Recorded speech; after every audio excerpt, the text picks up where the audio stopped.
Hey there. Welcome to the Oklahoma On Stage podcast. Come on in and sit a spell. We're going to talk a bit about some theater folk and the magic they're making.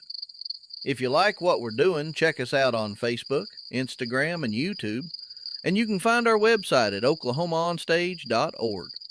Got any questions for us or want to give us an idea or two?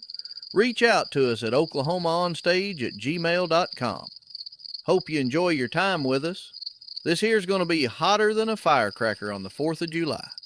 So sit on back, grab a drink, because this show's about to start. Oklahoma on stage, the stories come alive. With drama, dance, and music, the arts always thrive. From center stage to backstage lore, Oklahoma on stage, there's always something more. Welcome back to Oklahoma On Stage. As always, I'm Tim. I'm your host along this winding rainbow brick road that is Oklahoma theater. Today's guest is a woman who's worn nearly every hat in theater, but found her true calling in the chaos, creativity, and control of stage management. From performing Shakespearean tragedies to directing rapid-fire comedies, she's spent over 15 years helping to shape Oklahoma's performing arts scene. She's the acting executive director of Moonshot Productions, a board member of Oklahoma Movement, and the steady hand behind ambitious shows like Tethered and the complete works of William Shakespeare, abridged, revised. If you've ever wondered what it takes to keep a production from unraveling or why someone would choose the headset over the spotlight, this episode is for you. Today we're going to take a look at life backstage, where the magic really happens. Oklahoma On Stage family, please join me in welcoming, I forgot to ask, is it Jennifer Hertel? Hertel, yes. I said it right. Yeah. About that. We get all kinds of names and, I'll butcher every one of them. But Yeah. God damn it. So welcome, Jennifer, to the podcast. Yeah, thank you. I used to always tell people it's like the track instrument, just not spelled the same. Okay. Yeah. There you go. So, first off, as we always do, the elephant in the room, how did the theater bug bite you? Well, I actually started in high school. I had a drama teacher, Miss Jennifer Dinslow. She was amazing, and she caught on pretty quick about the fact that I like to talk. And she said, how would you like to do competitive speech and debate? And I started with that. And I went all across the state of Oklahoma competing in lots of different events for speech and debate. I also did the Technology Student Association. And then when I went to college is when I started doing like full shows. But it really got me back in high school with Miss Jennifer Dinslow. She really kind of helped guide the way in learning how to do a role and break apart a character and all that, which got me going. So what was it that first drew you to the stage? Attention. I hate to be that person, but I do love having like everybody's quiet so I can speak. It's great. And so I started doing a lot of different roles. And then when I got in college, I just was auditioning for everything that they had available and got turned down for a lot, but also got to do a lot that way because I auditioned for anything and everything that was open. And through that process, really started to kind of narrow down, this is cool, but it wasn't really for me. And this is where I really excelled and was able to kind of funnel down to what really worked for me as an actor. And then that later transitioned into, I think I want to do more backstage stuff. And then did anything and everything backstage to narrow down to stage management really seems to be where I thrive. Cool. You talked about your high school drama teacher. Mm-hmm. Who were some of your other artistic influences as you were growing up? That's a great question. So one of the people that I really have followed recently, vocally and acting wise, Lindsay Mendez, that's her name. She did a show called Dogfight that was on Broadway a few years back. And it's about the Vietnam War. And she is a waitress that gets invited to a party by a soldier on furlough because she's not conventionally attractive. And it's called a dog party where their intention is to invite like the ugliest girl. And she sings some of the most beautiful songs, and she's got such a voice on her. She did a Kerrigan and Loudermilk review where she sang the song Avalanche, and I have workshopped that song for years. And she has just been a real powerhouse. She recently was actually in the Barbie movie. And she's just kind of, her career has just shot off in recent years. And watching people like that professionally that were not the traditional role of like what you like usually see on Broadway, but is still having a super successful career, has kind of been like the push for me to keep kind of working with all that stuff.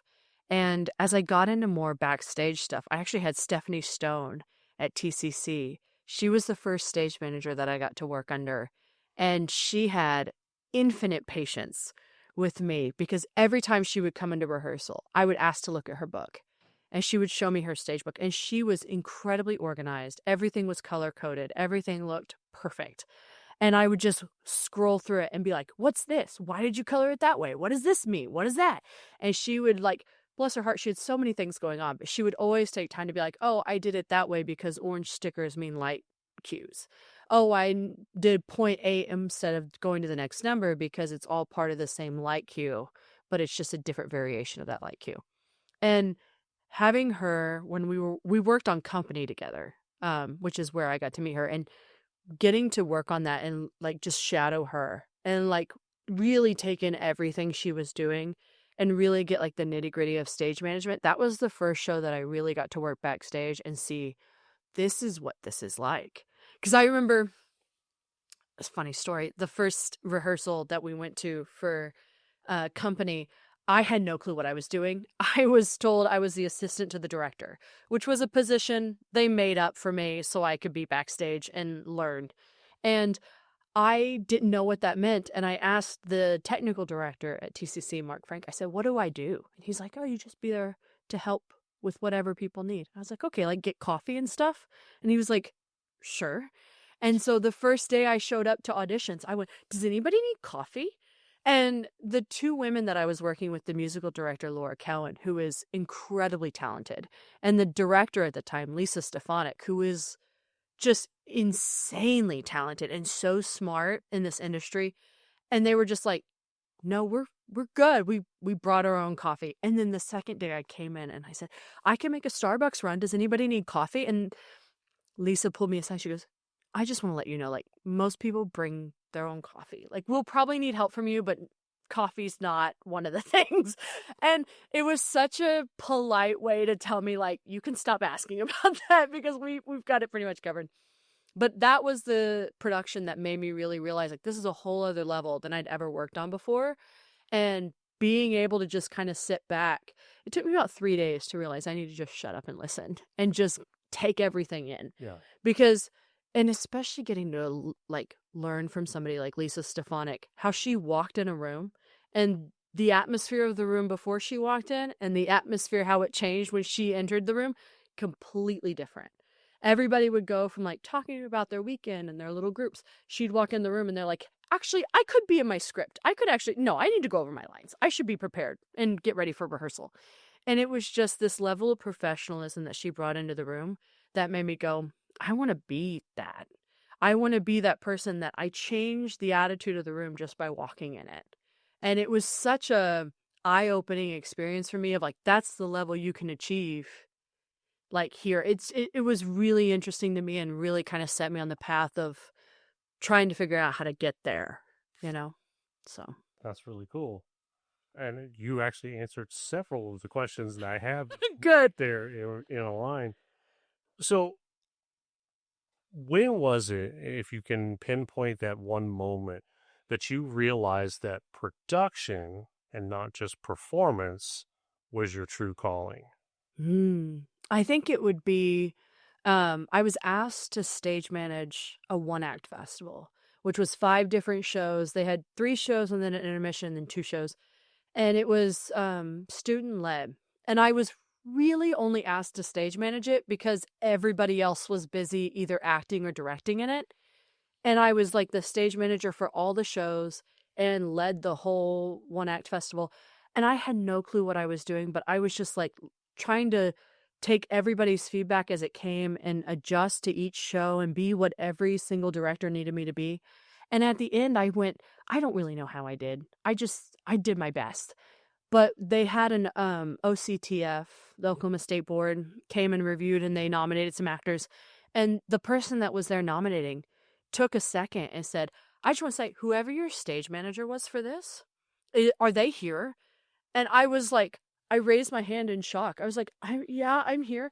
And they were like, well done. This was very well ran. You did great. And all the directors were like clapping and like, yeah, she really nailed it. She did really good. And I went, I had no clue what I was doing. But if that's all it takes is just listening and adapting, like I could do this. And then the more I got exposed to it, I learned different methods and stuff that worked really well that made me just even better. And so it got to the point where it was like, my biggest thing I tell new stage managers is all you need to do is just listen to what your director needs and adapt. That's the basis of it. And being able to understand that first time out the gate, being able to say, I just need to listen and do what they ask. It's one of those things that maybe go, maybe this is the part that I was born to do in this industry. I wasn't meant to be an actor because I always had to try so hard to be kind of like just up there with everybody else. Some of these people that didn't have to try that were just naturally so talented. And I had to try so hard. But it was like, this is something that I just kind of did what I thought I should do. And I just seemed to be really good at it. I'm like, this is the part that I'm supposed to be at. Managing everything, calming everything down, being able to problem solve on the fly. That tends to be where I excel. And that one moment where they were like, this was really good. And I went, I had no clue what I was doing. Seemed to kind of be that moment where I was like, maybe this is it. Backstage, you know? You know, there's something the first time I stage managed, there was something about when I was a kid, I used to, my dad hated it, but I used to take things apart to see how they worked. Yeah. I never really was good at putting them back together, but I wanted to see the inner workings. I wanted to see, well, how did that race car go from there to there and I never touched it? Mm-hmm. You know, all that kind of stuff. When the first time I stage managed, I was learning there were gears that were going that I had on stage had never known about. Yeah. And so that is what, kind of like you said, it just triggered for me. I was like, I can help make that happen. Yeah. And so for me, it was always, I just want to be in a position where your vision, you get the actors to do what they need to do. I'll make sure this mirrors and complements. Yeah. Like, just tell me what you want the end result to look like, and I can get you there. I'll make it happen. Yeah. And going back to when I was working on Company, I had the privilege of being able to be like, they kind of moved me into more of like an assistant stage manager role, and they had a turntable in that show. And my job became calling the turntable cues.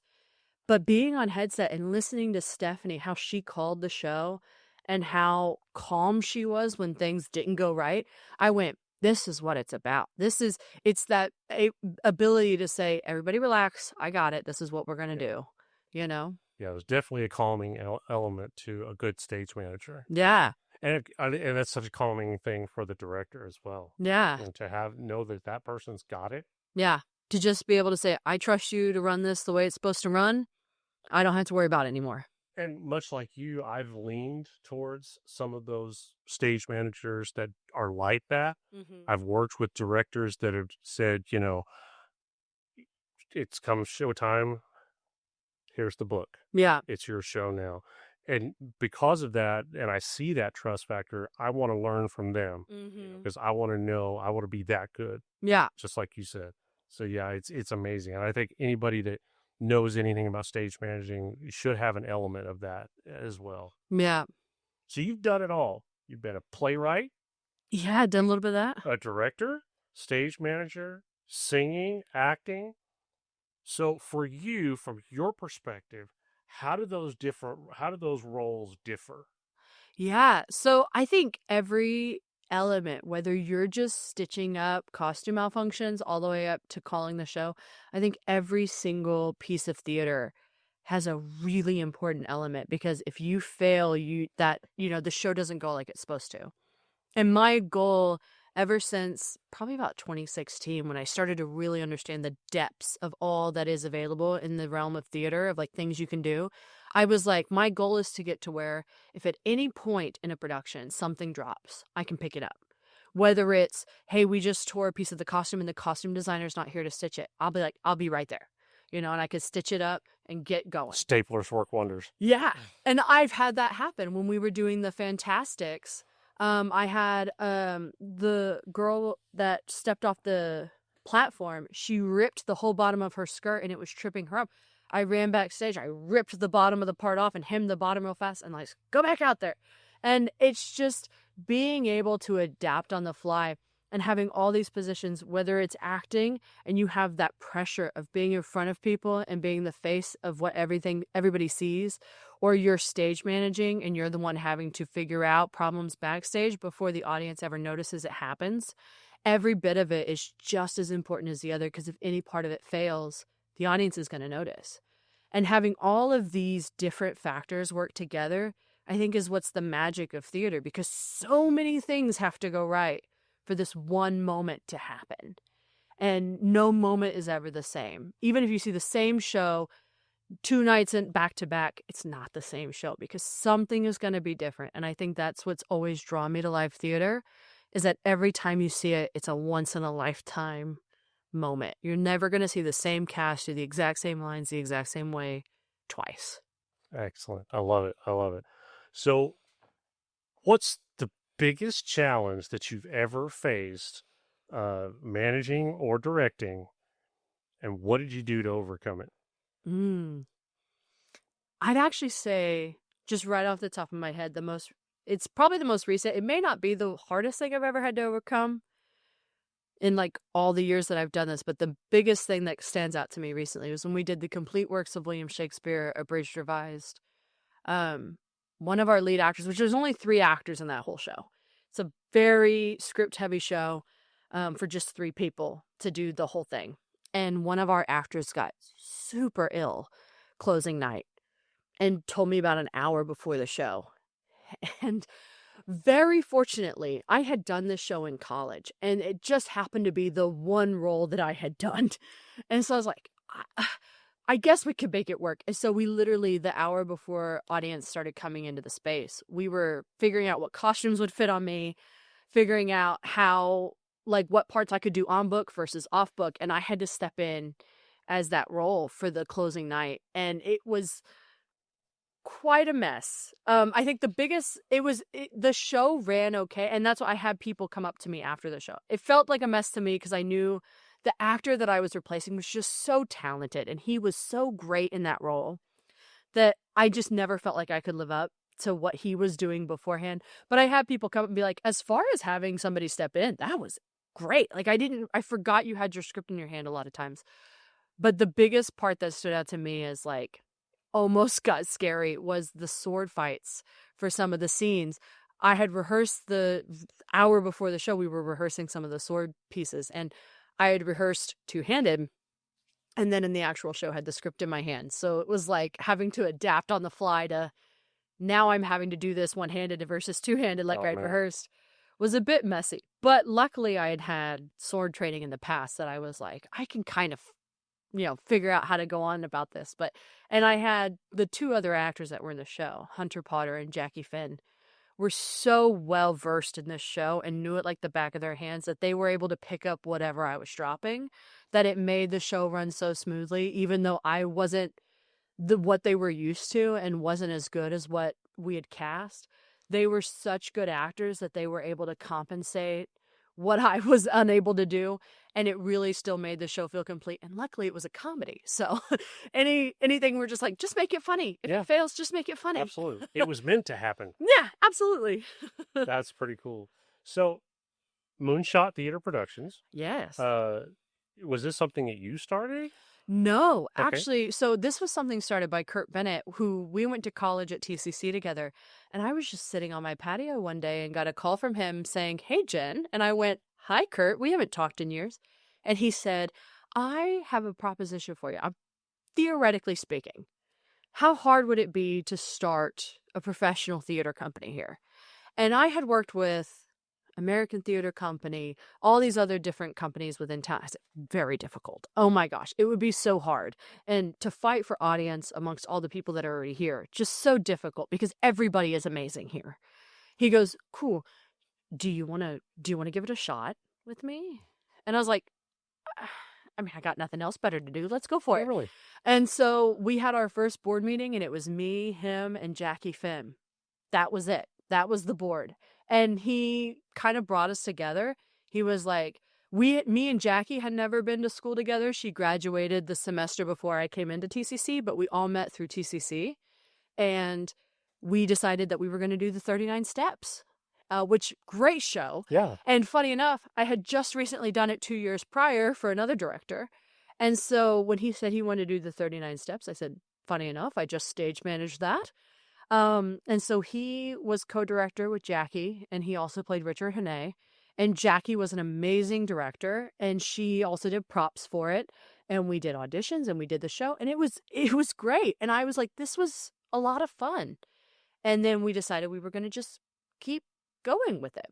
And it was funny, I actually found, I used to thrift shop a lot back in the day, and I found this little trophy that had an airplane on it, which in the 39 Steps, there's an airplane scene where Richard Hay is running from like a machine gun off an airplane. And so I got that little airplane trophy, and I got a plaque made that said Moonshot Theater Productions, established 2021. Nice. And I gave it to Kurt on opening night. And he still has that. It's just a really nice little thing to remember, like, where we started from. And since then, we did complete works of William Shakespeare. We did an Edgar Allan Poe tribute show over Halloween. And then we did, recently, we did Nothing Bad Ever Happens at the Top of a Pyramid, which was a comedy written by Landry Miller, who is an extremely funny playwright. And we recently did that at the World Stage facility, and it was so fun. And I actually wasn't very much involved in that show, aside from I ran the social media for it, but I came and watched it, and I was just so amazed. I was like, look at this. You know, we started as 3 people just trying to figure it out, and like being able to just come in and watch a show that a theater company that I am involved with put on, like, it was just awesome. And Quinn Blakely, who was our director for that show, just did such an amazing job casting it and working with the actors, and it was just so fun to come in and just kind of be like an outside party and just watch it and just be like, man, this is so cool, you know, that this is the company that I built, you know. And Jackie has been just an amazing person, and she's our artistic director for the company, and Kurt is our president of the board, and he is actually getting ready to do a lot of our Moonshot Academy stuff and work with our children's classes. And there's just so much happening now that it's so crazy to think that we all started with just Kurt giving us a phone call, asking us if we wanted to help him start something. And to now where it is, it's just really cool to be a part of something like that. Now, according to either Facebook or your website, you guys have kind of taken a little bit of a break, taken a step back. Yes. But it also said that you were coming back with some brand new stuff and everything for 2026. Can Absolutely. you give us a little insight into that? Yes. So I can give you a little teaser of some of it. Okay. So we actually took this year to kind of restructure. We brought some new people on board. We brought on like Jessica Honan, who is doing our film stuff, and she is incredibly talented. She has worked on a lot of different stuff, and I actually went to ECU with her, and that's where I met her, and she has such a unique creative vision. And we brought her on board. We brought on Amanda Lanesberger as our secretary, and she is also doing a lot of stage management stuff for us. I've kind of like taken her under my wing, and she is so talented in props as well. And so we've just got like a really strong core. And moving forward into 2026, we're going to start the Moonshot Academy, which we're so excited about. We're going to do like stage combat classes for kids, where we're going to teach like the art of safe combat. And so like as we're moving into this new kind of phase of Moonshot, we're looking at how we can improve not just our company, but how we can become a resource for the community around us. So another thing that we're starting with Jess, that she's actually heading up, which is going to be so cool, is we're starting a like film thing that we can lease out to other companies. So like a big issue right now that I have found working with Oklahoma Movement and Pembroke Players is finding reliable people to come and film the shows, which you wouldn't think much about when you're creating the budget for a show, but a lot of people are having issues coming up to record these shows, so we have an archive of the shows that we've been doing. And so we're going to create a film package where you can rent our team to come out and record your shows. And we're looking at partnering with another film company as well that's going to have like drone footage and stuff, so you can have like a professional film production of your show, that we're just going to kind of help with. And we're also looking at doing our biggest event next year that we are so excited for. It's going to be called Battle of the Bards, where we're looking at partnering with 4 other theater companies here in town, which we've already had 2 that are kind of committed. I can't say anything until they're all 4 committed, but we do have meetings with the others, and we're going to be doing, it's like a musical competition where each theater company is going to do a song from a musical of their choice, and then the audience is going to be able to live vote on their favorite song. And then that theater company is going to get a prize money and a giant trophy that they get to keep for the year. And then the next year, we're hoping it's a reoccurring event. The next year, they're going to bring that big trophy back. We're going to hoist it up and then recompete. And then every year, we're just going to pass that trophy along. But each company that wins is going to get about a $2,500. Sorry. I was going to say, you just kept going, and I was like, okay, Yeah. I'm in. Yeah, $2,500 prize for their theater company that they can use for future productions. Wow. And the big reason we're doing that is, number one, a lot of these theater companies that are around here that are new and establishing, they don't necessarily have the budget to do some of the bigger venues here in town. So we're getting grant money to help cover the venue cost so that these smaller companies can get on that big stage. And when we put a bunch of people together, we can add, you have the audience that would come see all of these different shows come together and see, like, there's a lot of talent in this town that doesn't necessarily get as big a spotlight just because they don't have the resources to be able to spend money for some of these things. And so we're kind of giving a stage for all these smaller companies to come forward and say, like, this is who we are. This is the talent we have to offer. And if they can win, we'll give them some money and say, like, let's see what you can do with it. See how you can grow your company with this. And we're just trying to reinvest back in the community, because our biggest thing is, like, we decided to not be such a company that does like a regular season, and instead take that money, invest it back in the community. We're also going to be doing next year, Jackie is going to be heading this up, which I'm so excited for. We're doing a haunted house here at the airport that's going to have like a hayride and stuff, and like a haunted maze and face painting, and just all these different avenues that we're trying to like create entertainment for the community that's not going to break your bank. And a lot of these venues take a portion of your ticket prices, and so a lot of the companies have to kind of upcharge on their tickets so that they get some of that money after they take it. And so we're trying to use venues like the airport here, where we did Complete Works, where we can kind of take the ticket sales and reinvest it back by buying props for the haunted house, and lots of different avenues where we can give back to the community. Because all of us are in this, all the board members, we're not really paid. We're here because we enjoy theater and we enjoy getting to entertain people. And that's why we do a lot of it. And so the money aspect of it, we're like, if we can reinvest that back to get more people involved, that's what we're going to do with it, rather than like take it for ourselves. So that's so cool. And this is not the first conversation that I've heard about this. I hear other theaters in this Tulsa area that are doing the same thing. Theater Tulsa leases out their, or offers out their space to other theaters quite a bit. Yeah. And I think a larger portion of that is when you look at the TPAC that, offers packages for World Stage and Theater Tulsa and all these others, to give them a big stage to put on their productions. And when you have a community like that, that's when you start seeing the arts become a central part of what you do. Yeah. And I think we've seen so much of that, the arts grow in Oklahoma over the last several years. Absolutely. Especially like you're talking the film portion of it.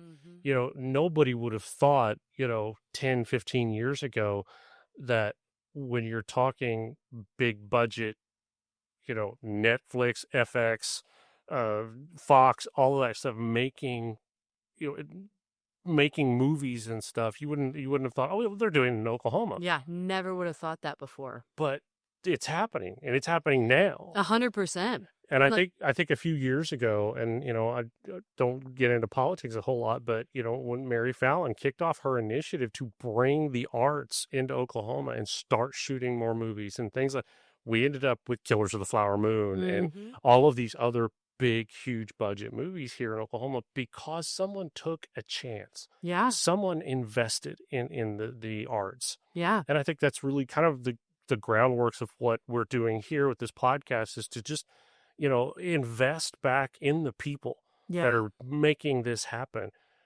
Theater has for a long, long time been a central part of Oklahoma's history. Woody Guthrie, Will Rogers, the 101 Ranch. I mean, it's been here since statehood, and nobody really thinks about that. Yeah. And we've got to, like you said, facilitate that, give back, kind of one of the reasons why I do this podcast. Theater's done so much for me over my lifetime. This is a way for me to give back. 100%. So I love that idea. I love that. But one thing I wanted to touch on, you mentioned a couple of times, and we didn't mention it at the opening. We're at an airport right now. Yes. Sorry. We're sitting in the pilot's lounge of what's Gundy's Airfield. Gundy's Airfield in Owasso. It's a little strip here that is actually kind of cool. There's literally planes landing as we're talking. As we're talking, I was almost saying, I'm sorry guys, there's a plane landing here. Oh. But there's a dozen or so hangars out here. There's, little prop engine planes. There's some old early era planes out here. I took a couple of photos of. This is a really cool little place that no one would think of, hey, let's put a theater there. Yeah. And we've been so fortunate. So Jackie Finn, who's on our board, her dad runs a lot of this airport. And so he was kind of our avenue in. And we went to the EAA board, who runs the performance space that we'll use sometimes. And they seemed really enthused by the idea of us putting on a show there. And the Complete Works of William Shakespeare was the first show we put on here. And it went great. We had food trucks out in the grass area. We had other random vendors from the community that sold trinkets, or we had Nothing Bundt Cakes that came and set up a table at our show. Wow. And so people could come in, and before the show and during intermission, they could shop and had things to do, or they could go to the food truck and get some food and come back and sit in and watch a show. And we just wanted a community space, something that we could do that would create a focal point for Owasso that's this is where you come for family entertainment. We're really big on doing shows that anybody can come and watch. Battle of the Bards is going to be a great example of that. And we're also going to look at in the future doing maybe one show from a local playwright, because we really strongly believe in promoting local playwrights. Absolutely. And bringing up people that, just because you live in Tulsa doesn't mean you write for nothing. You come in, we'll pay you for your script, and you can put on a show here and see a live audience watch what you created. And it's just bringing up that arts community and kind of lifting it up and saying, we'll help be the buffer for you to have a space for people to come and watch your art, is kind of what Moonshot is all about at this point. And that's why we kind of took the break, is to figure out, we went nonprofit, which before we weren't nonprofit. But we're in the final stages of getting our nonprofit license number and everything, and getting the grant money so that as we move forward, we can more focus on how we can give back to the community versus how are we going to make money off of this to fund our next project. Yeah. And that's been the biggest struggle so far leading up to being nonprofit, is we're just kind of getting money into it just to take it back out. And it's as we come in, there's a plane. There's the plane. As we come into this, we'll have the grant money. For Battle of the Bard, we want it to be an amazing event that people from all over Tulsa and even beyond the community are going to come out to and just be amazed by the talent. Because I've seen lots of local shows that I'm just sitting back there going, I've never seen this actor before. How have I not seen you? You are amazing. Yep. This is insane how good this is. Why is there not more people here? And it's just because, nobody knows where this venue is. It's that's not a good enough reason. This is an amazing show, And so being able to kind of lift people up like that is just, we just kind of realized that's where our community's lacking. We have no lack of theater companies putting on amazing shows. Every company out there, if you just throw a dart at a board for the show listing, you're going to see something that's going to blow your socks off. Every theater is putting out amazing work right now. And we thought that's not what we're missing as a community. What we're missing is like a really solid year-round education program.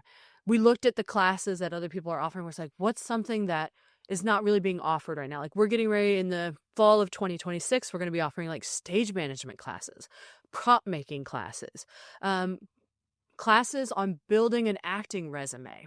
Like, when you go to these shows, there's kind of unspoken rules when you go to audition for some of these shows that if you're not actively in the community, if you're just an outsider coming in, you have no idea how to mark your music for the pianist to know where to play you in. And so being able to offer classes like these are kind of the unspoken rules of this industry.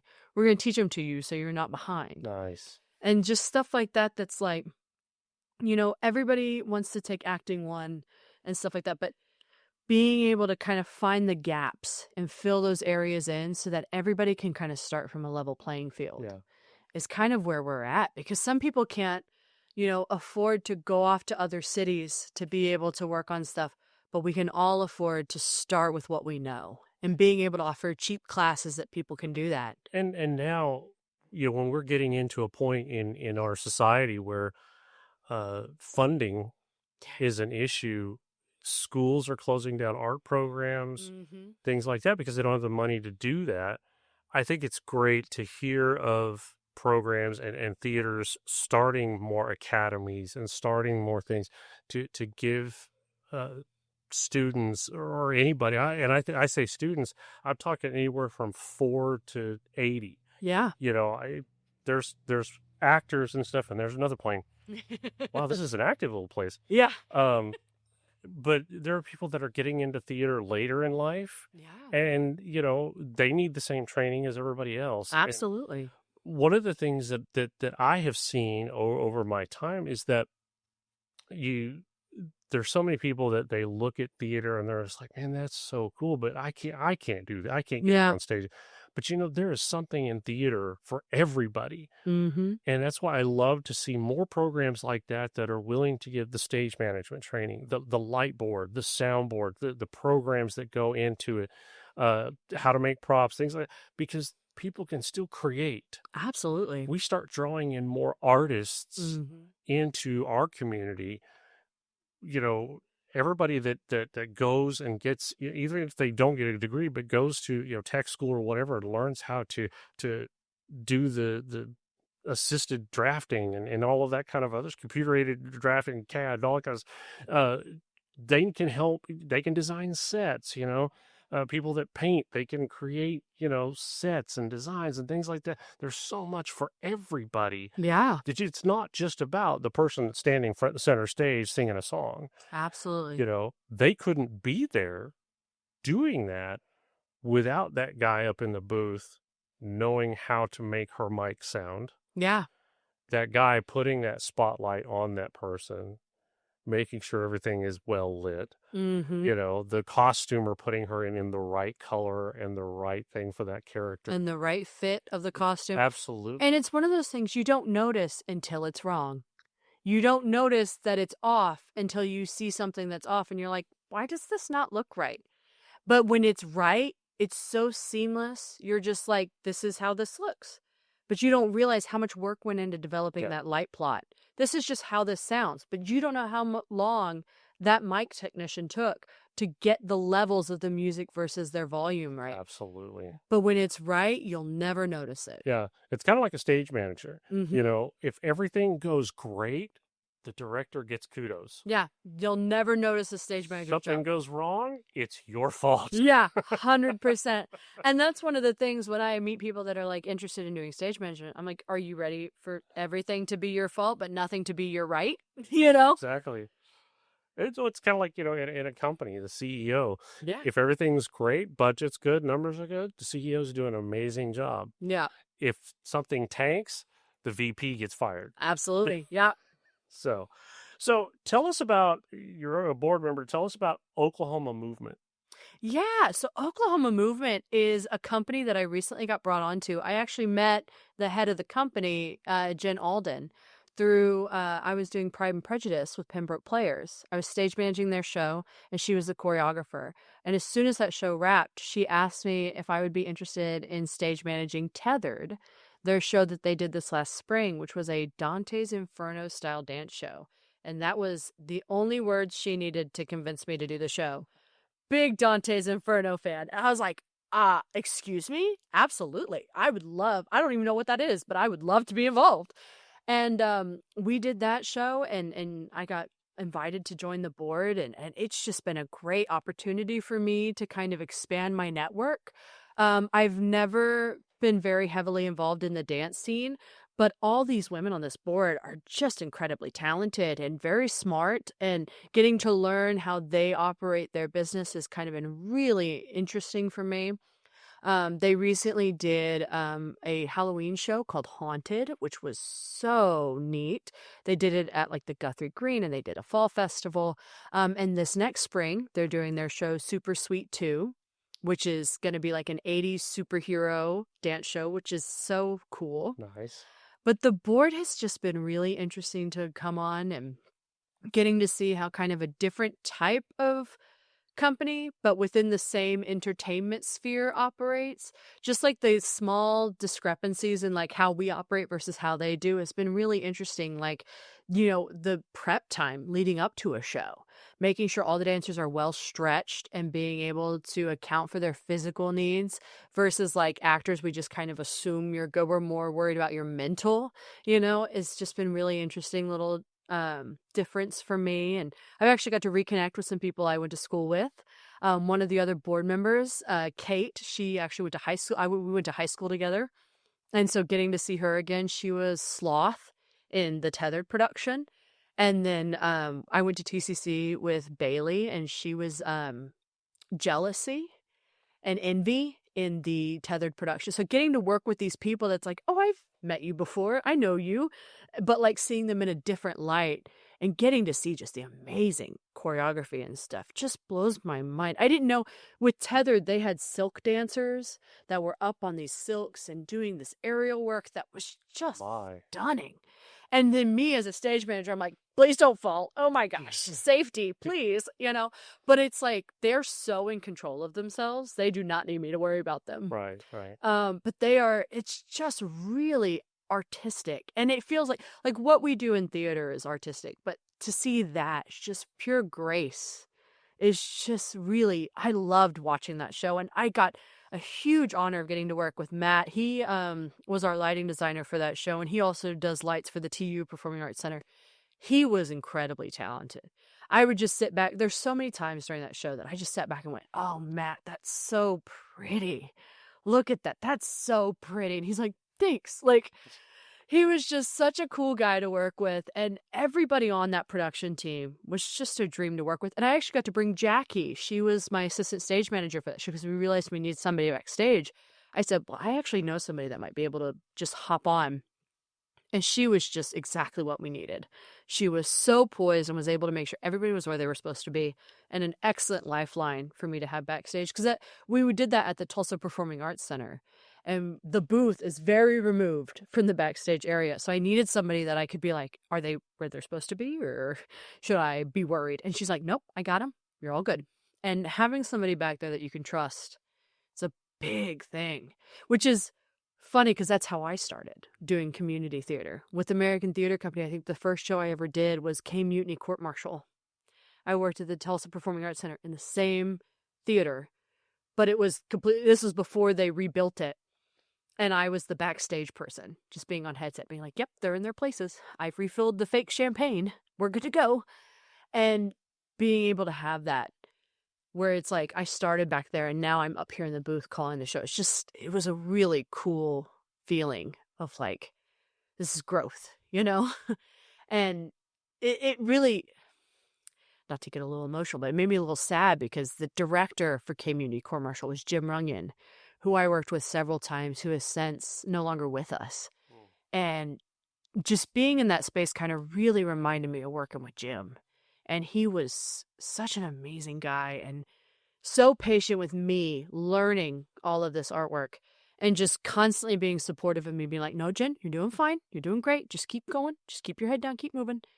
And when I graduated TCC, because he was also a professor there at TCC and was also working with American Theater Company, I wrote a card to him about how much it meant to me that he brought me on to K-Mutiny and kind of started me on that community theater route. Because after that show, they asked me to do In the Next Room with them, and I just kind of was like the go-to assistant stage manager for them.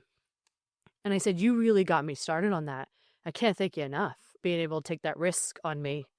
And it just kills me that I can't like show him now like where I am. But it's just, you know, when you look back at all the people that kind of help get you there, it's really powerful to be like, I wouldn't have made all these decisions I made without these people like pointing the way for me every step, and being able to kind of look back every now and then and go, man, I feel like I did them proud, you know, is a really kind of powerful moment. And I think that's what a lot of theater is we all just want to make our previous mentors really proud of us and just really want to say like, I did it. Look at me, you know?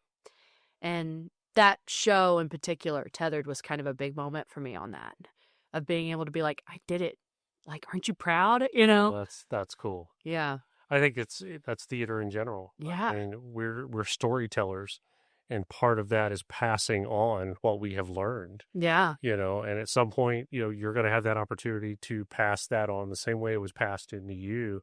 And I'm going to have that opportunity at some point too. Yeah. So we take a little bit of each one of those people with us. 100%. You know, and speaking of going on into that, talking about stage management becoming a very vital part of your life, what is your process for prepping for a show? Oh, okay. Yeah. From first read through to opening night. Yeah. So the very first thing that I ask every director I work with, because I work with a few different companies all across the board, worked with a lot of different directors, and everybody has their own method of doing things. My first question I always ask is, how can I help? What is something you need me to take off your plate? And that kind of sets the tone for how I do the whole show. So like I work with some directors that are like, I move very fast with my blocking and I need you to not have me repeat it. And I'm like, heard. And so when we do blocking, I am writing as fast as I can. And so they'll be like, weeks later, they'll say, hey, did I have them exiting stage left or stage right on that? I'll be like, you had them exiting stage left because on the next scene they come on from stage left. So we can't have them exit stage right. Otherwise it doesn't make sense. He's like, perfect. Thank you. And that's what they need from me. Because they have a very clear creative vision of what they want the show to look like. They just need me for the technical stuff. And other directors I've worked with are like, I've kind of got a loose idea of what I want. Just kind of be there for lines. And if you have any ideas or if anything's not really matching up, just holler. And that kind of changes how I approach that. And so that's the first question I always ask. And then I get a copy of the script and I break it down, right? So I'm looking at who I have in each scene, and I'll make a list of who's in every scene, where they're entering from, where they're exiting from. And then if it's like a scene that's got a lot of dynamic movement that's really integral to the scene, then I'll make note of that. But a lot of the times, the movement within the scene is kind of explained. Like, oh, he goes over to the piano and talks to her. Obviously, they're going to walk to the piano. And then my biggest thing that I take care of next is props, like what props are in each scene, and then I'll get a little separate props list going. Mine's a lot of lists. I have a lot of Excel spreadsheets for each show that I do. I keep like what it is, where it enters, where it exits, where it goes in the scene, and then kind of who they are, where they are, and then I'll work backwards. Like if I need them for this scene, then I need them to be in places by this point. And a lot of this stuff, I've been very fortunate to work with some really good assistant stage managers that I can say, I'm going to give you props. I'm going to let you take care of what props come on and make sure they're where they're supposed to be. Or I'm going to have you take care of set movements. And then I just kind of come in if there's problems. Like, a instance that directly comes to mind is when we were doing Pride and Prejudice. We did it in such a cool setting. We did it in an art gallery that was where the show was put on. And then they had a whole wall of glass mirrors, and everything, the whole set was on wheels. There was no like flats or anything to show set. It was all just desk, piano, chairs, all on wheels that just moved on and off, couches. And there was one particular scene where all the couches had to kind of be moved in a different direction. The piano had to be moved, all the chairs had to move, and it was so fast. And we had a whole rehearsal where we were just sitting there going, how do we do this? How do we make this look? Because there was dancing all going through the stage at the same time. So it's like, how do we not hit a dancer? Right. And how do we get everything where it's supposed to be? And I was working with Amanda at the time, and we were just trying to figure out like timing wise how we get everything to move. And we'd be like, okay, let's take the piano first and then the chairs, and then, oh, that doesn't work. Let's take the chairs first and the piano. Oh, that doesn't work. We got to move the couch first. That's got to be the first thing to go. But it took all of 10, 15 minutes. And Amanda was so good about, that's it. That's good. That's what we're doing. Okay, perfect. It'll be that way every time. She had such detailed notes that once we had it set, we didn't have to worry about it again. Nice. And so that's, having somebody that can take really detailed notes, really integral to having like a backup. And like I think one thing that I do really well as a stage manager is I'm quick. I'm real quick at writing things down. I can write down 2 words and know 2 paragraphs off those 2 words, but it's just something to jog my memory enough to know what we were talking about. Right. And some people are the opposite. They need really detailed notes. I work really well with people that need detailed notes because I'll take the time to let you write it down and explain it. But having exactly how it needs to be at exactly the time helps me remember exactly how I need to do it. So Sure. It's like those opposites work really well with each other that I've found, versus like if both of us kind of do paraphrasing, we're like, but was it exactly at this time, or was it what was exactly the way we did it? Yeah. So having like those 2 different types of personalities working together kind of works really well for me in shows. If I have somebody that can really take detailed notes and maybe needs a little extra time to write all that down, I'm totally fine with that because it helps me stay better on track. Cool. I like that. So what's your favorite kind of production to manage? Straight plays, musicals, dance, experimental? Ooh, man, I like musicals because of the challenge. There's so many different things that go into a musical than our typical straight play. But if I'm looking at like some of my favorite shows, they've got to be straight plays. I really like the nuance of being able to create something of nothing, Because musicals, it's easy to make them interesting. They've got dance numbers and vocals, and you got a great singer, and all of a sudden the show's a hit. But the book may not necessarily be that great. Where with a play, creating that tension, I really like doing dramas specifically. Comedies are really fun, but I am not, anybody you talk to about me will say, I'm not the funniest person. But I could play drama really well. And being able to direct that, I really like creating tension in a scene and being able to just kind of like watch how the director does that and then try to amplify that with the tech as the stage manager. Oh, that's really fun. I really like being able to do like straight plays and adding elements that kind of move that scene more, because the actors usually do such a great job that you're just kind of amplifying that with the tech. And it's really fun to kind of play with that when you're just working with bare bones. Yeah. It's more of a challenge, I think, that way, as far as like creating something from very little. Yeah. So. Yeah. When you've got something, you've got a very minimal set. Yeah. Like you were talking about with your hanger over here. Yeah. On a concrete floor. Yeah. We had a wall, a literal wall that they would just run around. That was like different scenes. And so working the lighting and the sound and things like that, different colors and on stuff like that, that's really what brings out. Yeah. The real acting. Yeah. I love it. Okay. So looking forward. Okay. We talked a little bit about the Academy and things like that you've got going on coming up in 2026, but let's look further. Yeah. Are there any dream projects or collaborations that you see on the horizon? Ooh, 100%. So one of the big things that we're trying to work our way towards as far as Moonshot is concerned is a building that is not just a building for us, but we want... I've been very specific about what I want in terms of this building. I want it to have lots of small practice rooms near a college, like ORU or TU, where music theater students or whatever can rent rooms that have a piano, a mini fridge with some water, and you can just rent a room and come in and work songs that different theater companies can rent and come in. And maybe if they need somebody to work on something individually, they can use the small practice room. But then we have like a dance studio that's got a wall of mirrors and a dance floor, and then a theater space. It's got just a stage and just like bare bones of like a lot of different people can use this space. We're wanting it to be a community space that you can come. We're going to have a bulletin board that has all different shows. If people are needing somebody, like, hey, we're doing a show, but we need a lighting designer, put an ad up on our board. You know, if, oh, you need a sound designer, put an ad up on our board. We'll show you, we'll spread that around. We're wanting to create like a hub. And another thing we're wanting to do, hopefully soon, is create a improv team that companies can bring us in. And I've actually started working on the breakdown of how this would work, where like regular corporate companies can bring us in and we'll do team building exercises with your crew. We'll work improv exercises that will teach your team creativity, teamwork, and how to work well off the cuff, and just kind of create like a team atmosphere within like a corporate.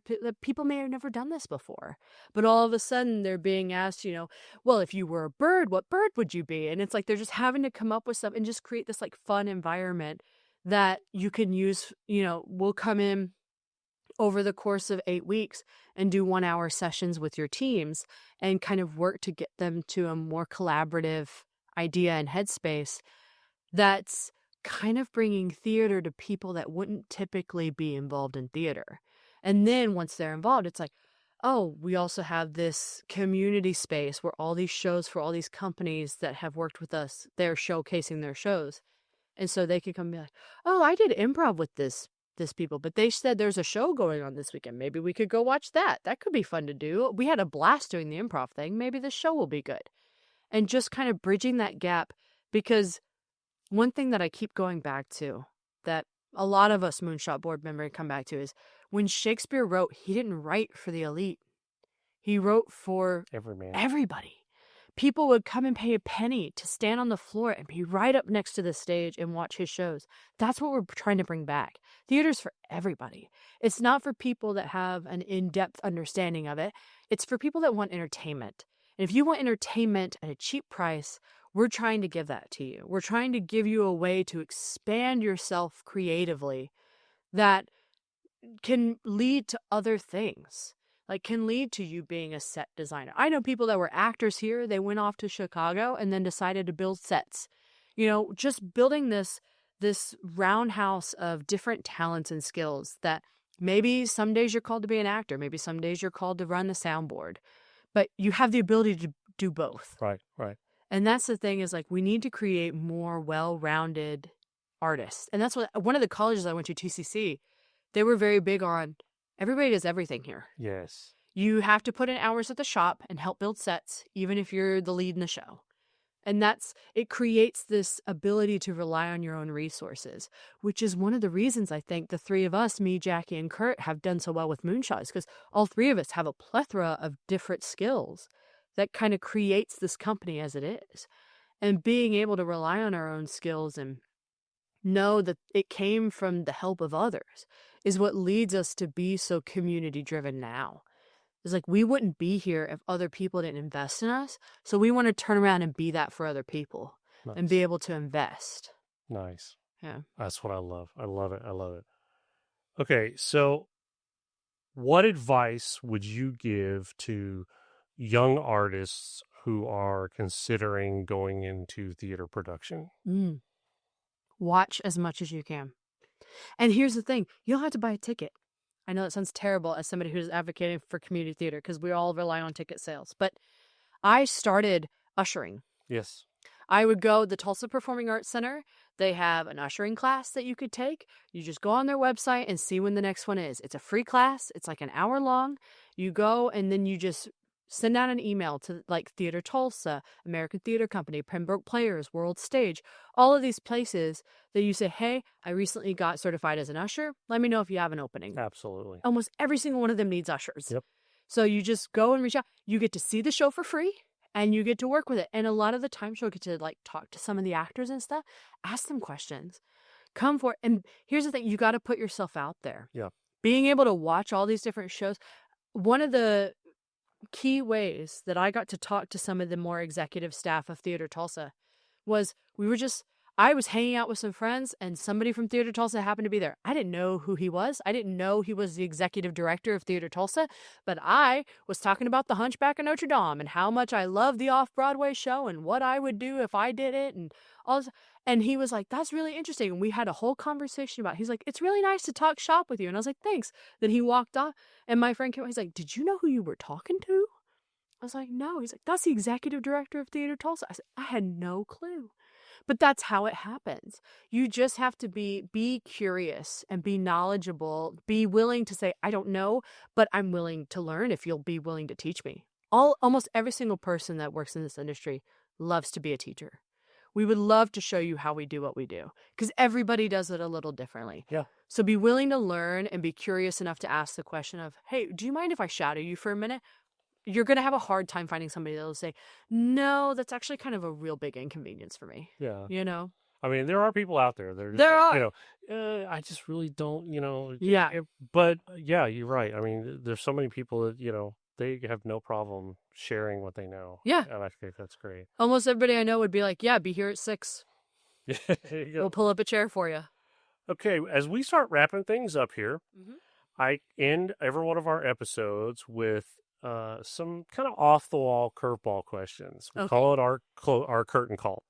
And so we're just going to have some fun. So just first thing that comes to your mind with these questions. So if you could stage manage any historical event as if it were a play, what would it be and why? Oh, what a great question. Any historical event.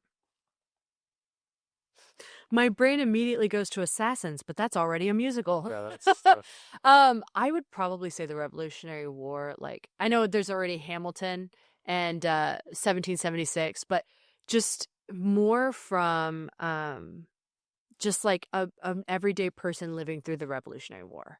Okay. That's what I would like to see. Like, just as a random person being like, wait, they did what this week? You know, I think that would be interesting to see, like, how everybody else reacted, not the key players. Yeah. But the populace just trying to survive just a turbulent time, I think would be kind of interesting. Interesting. Okay. So what's the weirdest or most unexpected thing that's happened backstage during the show? I dislocated my knee.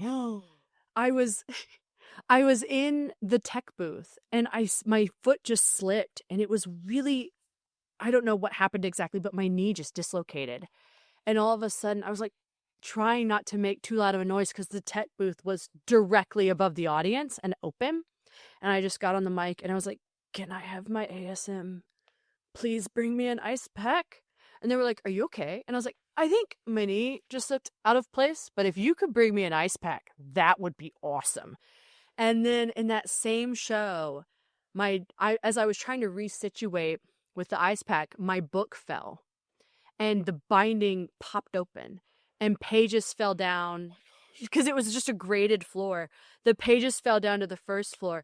And my my light board operator looked at me and he was like, was that the pages that we need? And I went, it absolutely was, but it's okay. I know the show.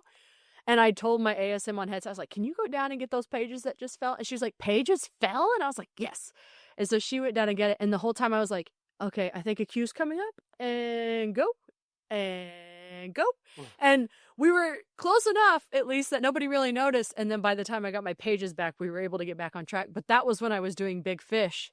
And some of those songs, there's like so many cues back to back. And I was like, they're all color coordinated to what he's saying. Because like daffodils are yellow, you know. And so I was just like, I think this is it. Get ready. And then some of the times I was like, get ready. And then I was like, no, wait, not yet. Wait. No, wait. There it is. Go.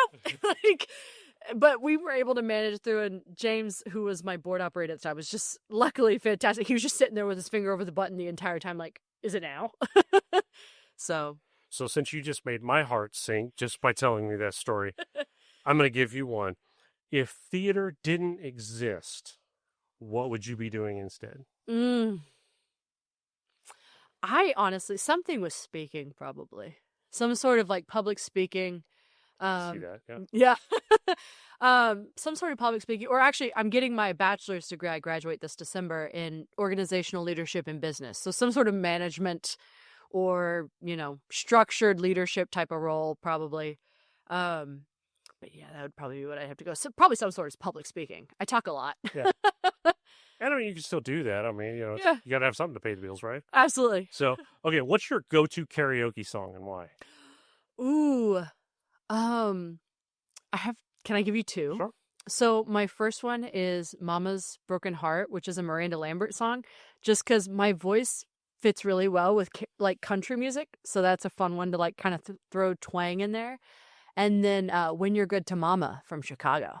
Okay. That's a role I really want to play one day. Okay. But yeah, I sing that one pretty good. That's a good one. Good. All right. You're stranded on a desert island Mm-hmm. with one Shakespeare play, one musical, and one snack. What are your picks? Macbeth for the Shakespeare show. My favorite Shakespeare show, 100%. The musical? That's a tough one. The snack would be Cheez-Its. Let me answer that one because I know that one. Cheez-Its. Love Cheez-Its. And the musical. I'd have to say,